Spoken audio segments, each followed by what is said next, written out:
Welcome to Fortune Tech Debate, where we debate the issues of the day in 2 minutes. Today we're discussing China's proposal to ban cryptocurrency mining. Lisa Marie, is this a good or bad thing? It's definitely a good thing for the environment. The amount of CO2 emissions that Bitcoin mining creates in China alone is insane. It's up to 15 tons a year. We really need to start doing something about this. That's a ton of greenhouse gases, and sure, this planet faces serious climate change risk. But for Bitcoin and for cryptocurrency in particular, this could spell some trouble for these newfangled technologies.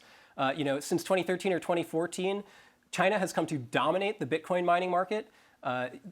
There is cheap and plentiful electricity over there. There's cheap coal and hydropower, and people have used this to support the mining rigs that secure the blockchain that allows everybody to transact with all of these new digital currencies. And if you suddenly remove this entire market, it is going to really radically disrupt what's going on right now. It's going to cause a lot of mayhem.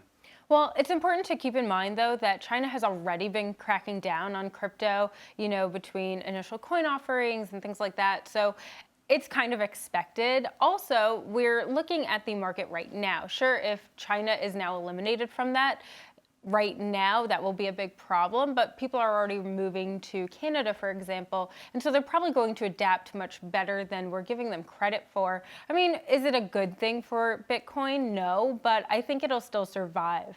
Cryptocurrency is definitely a global phenomenon, but let's look at China. China has a history of clamping down on technologies that could potentially enable freedoms for their people. It rolled out the Great Firewall, which has created rampant censorship across the web. And now they're trying to do the same thing basically with Bitcoin. They're getting rid of all these public blockchains, these permissionless blockchains that anybody can join and innovate in and use to transact. And instead, they're going to replace it with some state-backed, state-owned, state-controlled version of that, and that's going to be problematic for people's freedoms. Yeah, I see that point, but I think the motivations here are different. They labeled it a hazardous and wasteful activity. It's just bad for the environment. Well, that's all we've got time for. Come to fortune.com for more tech debate.